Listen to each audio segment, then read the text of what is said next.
you're about to have something very impromptu. Isn't it fantastic to be able to welcome Bush Summit to West Australia, the first time that the summit has come to this faraway but productive land? Well, for years iron ore was the single biggest contributor to Australia's revenue. But now we are number two to that popular, perhaps in Treasury circles, King Coal. And now let's try to put some smiles on your faces. I've been thinking what would be great outcomes to achieve for this first West Australian Bush Summit. A list for your thoughts.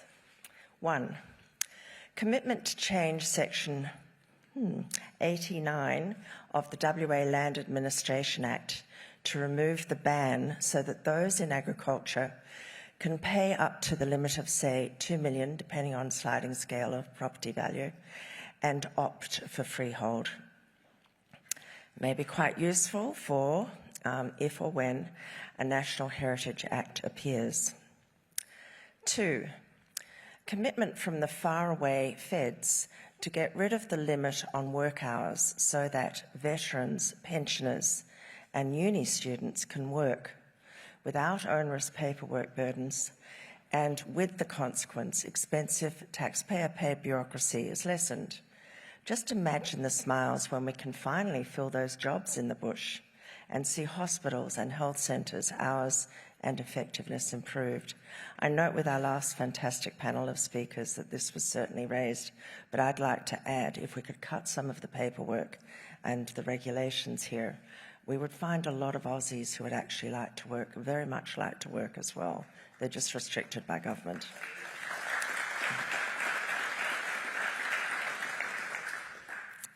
3, commitment to see more of the monies earned in the bush actually return to the bush.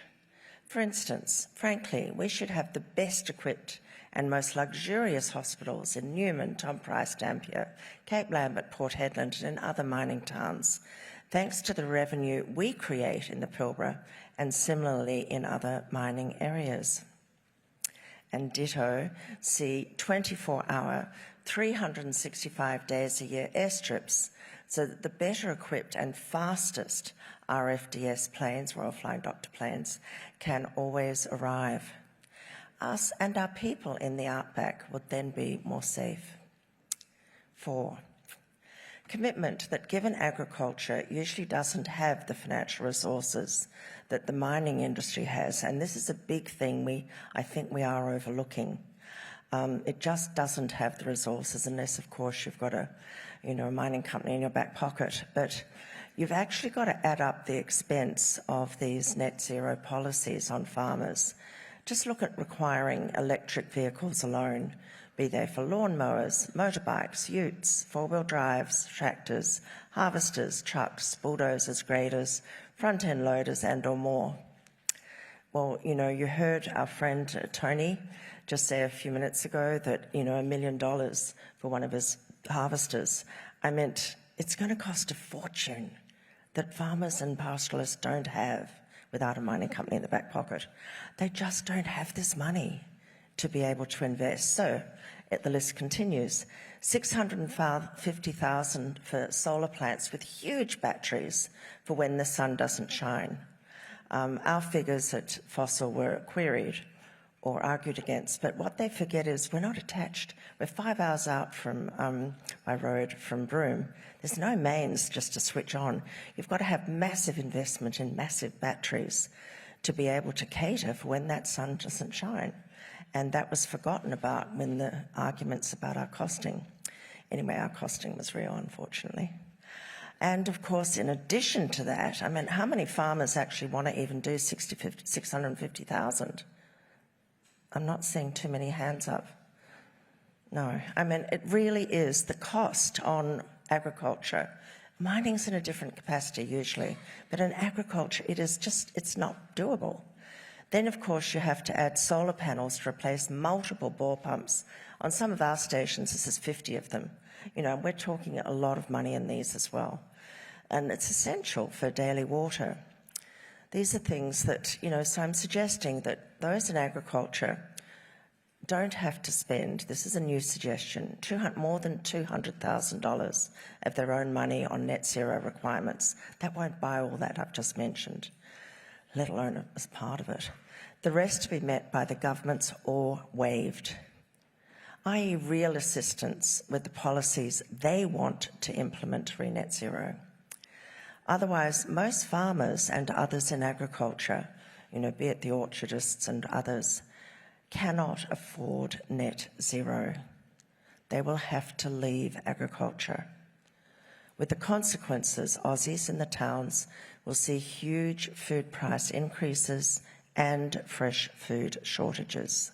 This is the maths that has to be gone into.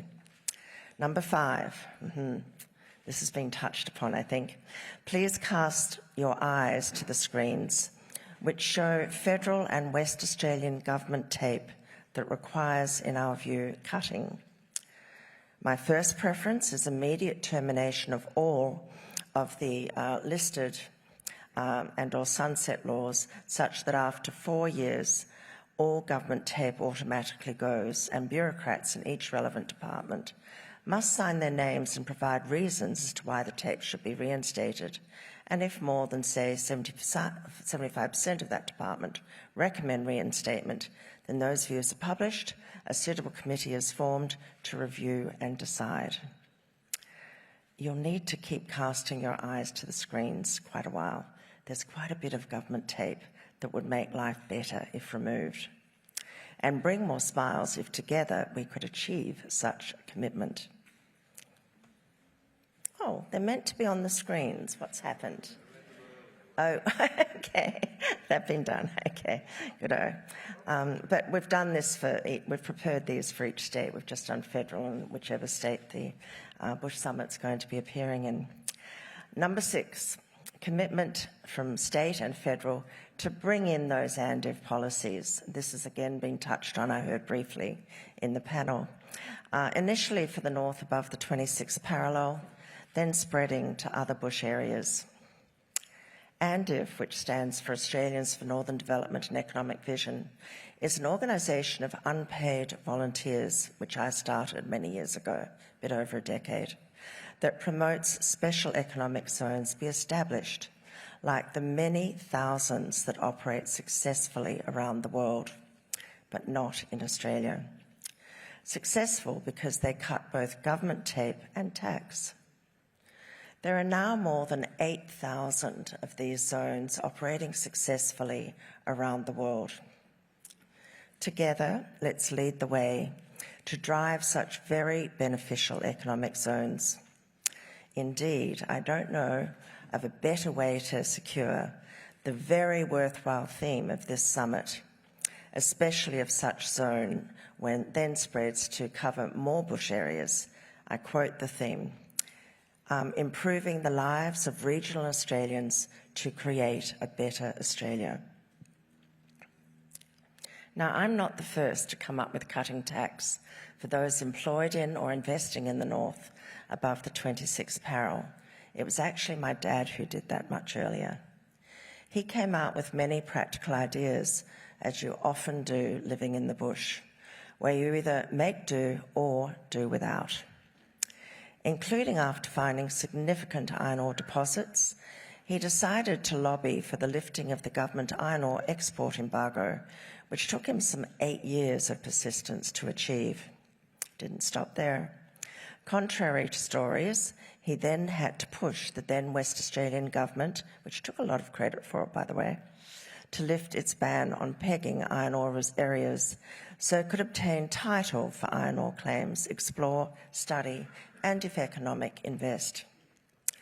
These two practical changes, together with his fines and years of endeavours to get investors to provide the capital required to develop, turned WA from a mendicant or handout state to one that could stand on its own feet, and indeed provide tax revenue and opportunities to other states.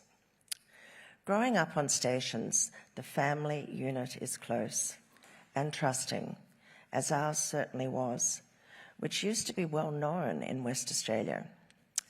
It's saddening that media likes to ignore the good if you're successful and not a socialist. Even in the last few days, ignoring the tight bond this West Australian family had for decades, instead just referring to some correspondence when I was very concerned about our family company over a few years.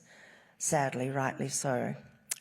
Without adding the truth that Dad and I had again become very close pre his sad departure in '92, and I admire his moral and courageous stand in his final weeks. My father, throughout his whole life, was a huge lover of the bush and our country. He made himself unpopular at times, standing up for what he could see were its best interests. He made a huge and exceptional contribution to our north, our state, and our country. If I may tell a little joke that he shared with me about Dr. Edward Teller. We drove for a long time together up north, looking at the cattle, looking at the windmills. I was there to open the gates and to cut the tools. Anyway, the joke goes like this.